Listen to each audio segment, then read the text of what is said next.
Всем привет! Сегодня мы приготовим 3 блюда из страусиных яиц. Одно такое яйцо весит чуть больше килограмма 300 граммов. Оно вмещает в себя 27 куриных яиц. Стоимость его составляет $10.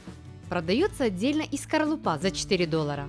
Поэтому мы решили аккуратно распилить скорлупу и сделать из нее посуду для первого блюда. Чтобы получился ровный срез, завязываем бечевку и фломастером намечаем контур. Андрей ножовкой распиливает яйцо пополам. Ах, какой неприятный звук! О, так гораздо лучше. Недавно купили наушники, и теперь в процессе монтажа легко могу выставить громкость разных звуков. Хорошие наушники стоят дорого. Чтобы выбрать их по самой выгодной цене, мы воспользовались e-каталогом. Сразу выбираем свой регион, вбиваем в поисковик нужный товар, сортируем по популярности и выбираем проверенную фирму. Есть возможность сравнить товары.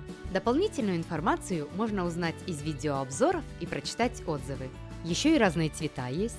А самое главное, что e-каталог показывает все магазины, где продается этот товар. Его можно урвать по самой выгодной цене. Ссылка на удобный e-каталог в описании. Андрей уже распилил яйцо, теперь моя задача аккуратно его разделить пополам. Это достаточно трудоемкий процесс, так как яйцо имеет очень плотную оболочку. Поэтому Андрей мне помогает. Наконец-то яйцо открывается, и у меня от виденного даже перехватило дыхание. Такой огромный желток! Отделяем его от белка и берем для омлета только белок. Желток нам понадобится для второго блюда. Итак, берем 250 грамм мытого шпината и обрезаем толстые стебли.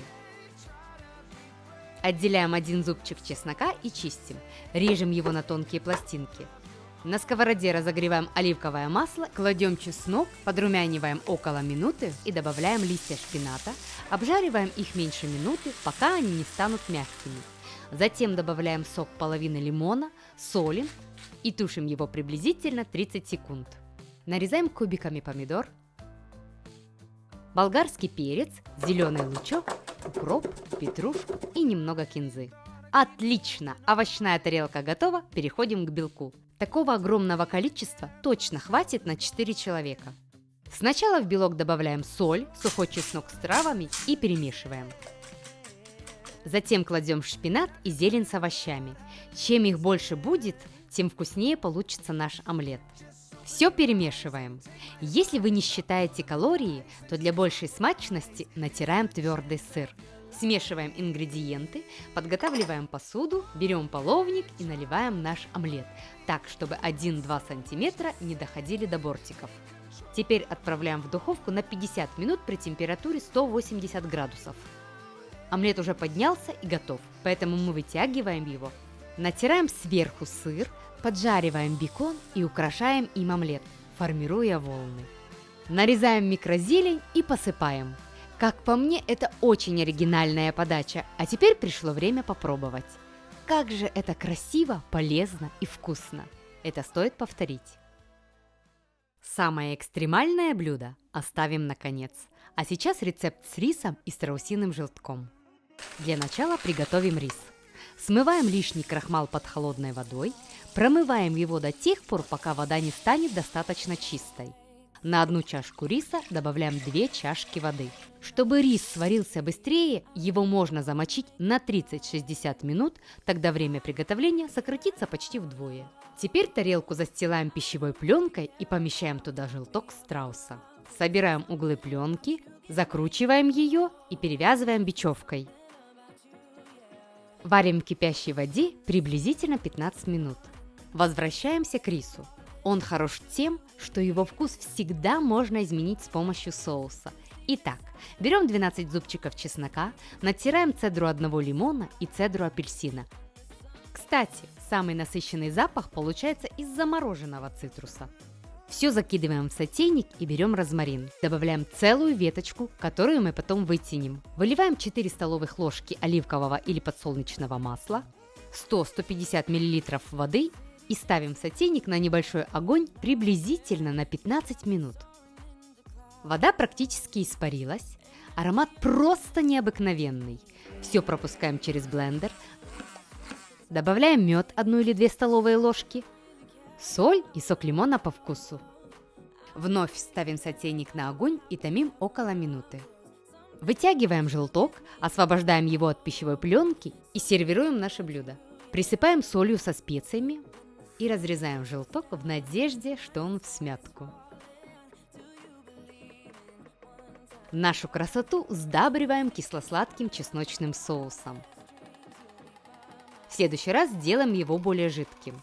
Вы только подумайте, яйца помогают в выработке серотонина и поэтому быстро повышают настроение, а яйца с помидорами подарят вам вечную молодость. Переходим к третьему блюду – яйца по-шотландски. Для нас это был экстремальный вид готовки.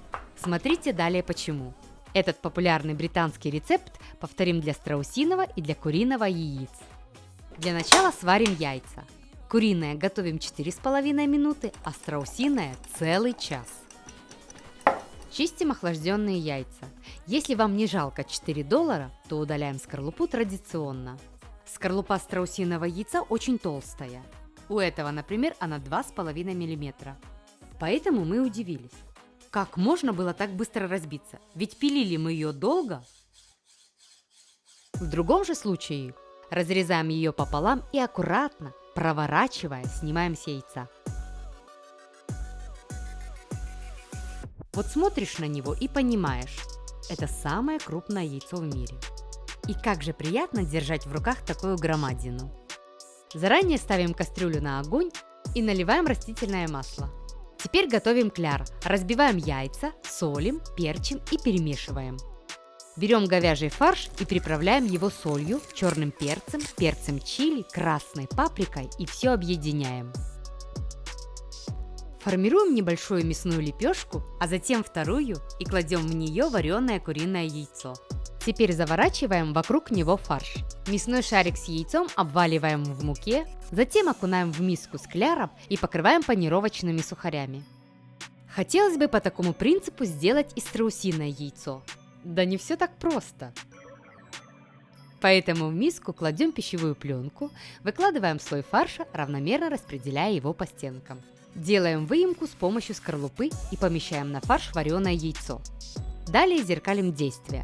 Другую тарелку с пленкой заполняем фаршем, делаем слепок яичной скорлупой и уверенно накрываем яйцо сверху мясом. Снимаем емкость, пищевую пленку и аккуратно склеиваем кант. Соединяем углы пищевой пленки и закручиваем в шарик, уплотняя содержимое. Обволакиваем огромный мясной шарик мукой. Так как он очень мягкий, мы накрываем тарелку пищевой пленкой и переворачиваем яйцо. Затем окунаем в кляр и в панировочные сухари. И тут фарш начал отставать, поэтому кладем яйцо в пищевую пленку и обсыпаем сверху панировочными сухарями. Плотно закручиваем пленкой, чтобы пристала панировка. Жарим куриное яйцо 5 минут до хрустящей корочки, часто переворачивая. Корочка получилась достаточно темной, потому что мы использовали не пшеничную панировку, а ржаную. А теперь без Андрея никуда. В кипящее масло кладем... Ого, фонтан тандему миллион! В общем, отмывала кухню целый час, а само яйцо жарилось всего 20 минут. Все познается в сравнении.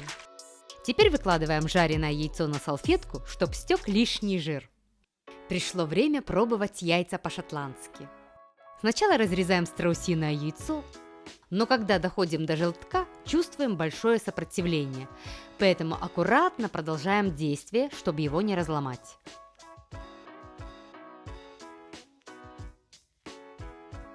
Кладем сверху мясного шарика тарелку и на нее переворачиваем половину яйца.